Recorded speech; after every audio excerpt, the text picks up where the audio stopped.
Assalamualaikum warahmatullahi wabarakatuh. Di sini kami akan menjelaskan materi tentang Participatory Impact Pathway Analysis atau sering disebut PIPA. Kami dari kelompok Intuisi yang beranggotakan saya sendiri Ika Sudia Putri dan teman saya Bayu Santoso Prastio. Yang pertama, definisi PIPA. Analisis jalur dampak partisipatif adalah pendekatan manajemen proyek di mana para peserta dalam suatu proyek, termasuk staf proyek, pemangku kepentingan utama, dan penerima manfaat utama bersama-sama membangun teori program mereka.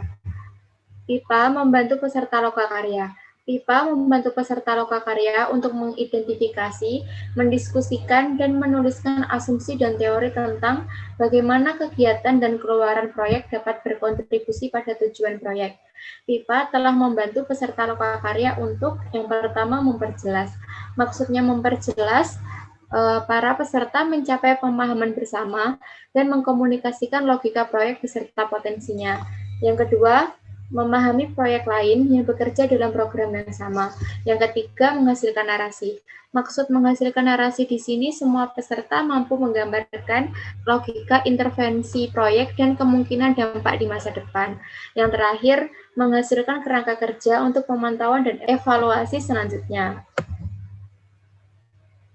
PIPA merupakan istilah umum untuk menggambarkan konstruksi partisipatif, jalur dampak, dan penggunaan selanjutnya.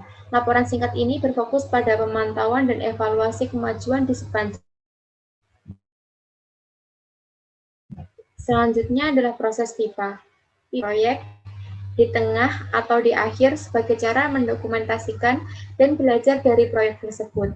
PIPA mendeskripsikan jalur dampak proyek atau program dalam dua cara. Yang pertama, rantai sebab akibat dari kegiatan. Dengan rantai sebab akibat ini, diharapkan hasil dari proyek tersebut sesuai dengan maksud dan tujuannya. Yang kedua, jaringan hubungan yang berkembang antara organisasi pelaksana proyek, pemangku kepentingan, dan penerima manfaat akhir yang diperlukan untuk mencapai tujuan. Selanjutnya, lokakarya PIPA. Yang pertama, mengembangkan logika sebab akibat. Peserta menghabiskan sebagian hari pertama untuk mengembangkan pohon masalah sebuah proyek, di mana kebanyakan peserta mampu dengan mudah memahami logika sebab akibat karena adanya identifikasi masalah yang ditangani. Jadi, dalam hal ini dimulai dengan mengidentifikasi masalah yang dapat ditangani. Dengan mengidentifikasikan masalah ini, semua peserta mampu menentukan output yang dihasilkan dan apa yang perlu dikembangkan. Selanjutnya, mengembangkan perspektif jaringan. Tentang menyeimbangkan logika sebab akibat dengan perspektif jaringan, di mana proyek tersebut mampu menghasilkan suatu dampak. Seperti di slide sebelumnya, di mana dibahas mengenai mengidentifikasi masalah, maka pada tahap selanjutnya ialah menghubungkannya dengan perspektif jaringan, di mana peserta membangun visi sukses, serta mampu menghubungkan peta sekarang dengan peta masa depan untuk mencapai visi bersama. Yang ketiga, mengembangkan model logika hasil dan rencana. Di bagian akhir lokakarya, peserta menyaring dan mengintegrasikan deskripsi sebab akibat dari pohon masalah dengan tampilan jaringan jalur dampak proyek ke dalam hasil model logika. Selanjutnya, di sini terdapat bagian mengenai gambaran umum tentang proses PIPA. Yang pertama, pohon masalah. Di sini kita dapat memahami alasan proyek dan apa yang perlu dirubah. Yang kedua adalah output, yang ketiga adalah visi. Apakah proyek yang sedang dikerjakan berjalan sesuai sasaran atau tidak? Yang keempat adalah peta jaringan sekarang, dibutuhkan untuk menghasilkan sebuah output. Yang kelima adalah peta jaringan masa depan. Peta jaringan masa depan ini diperlukan untuk dihubungkan mencapai visi bersama. Yang keenam adalah skala strategi proyek. Yang ketujuh adalah menghasilkan model logika. Para pemangku kepentingan menyatakan secara eksplisit asumsi mereka tentang bagaimana proyek mereka akan mencapai dampak.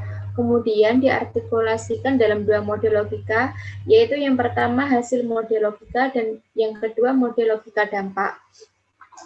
Hasil model logika ini mendeskripsikan tujuan jangka menengah proyek dalam bentuk hipotesis, seperti faktor mana yang perlu dirubah, perubahannya apa saja, dan strategi apa yang diperlukan untuk merealisasikan perubahannya.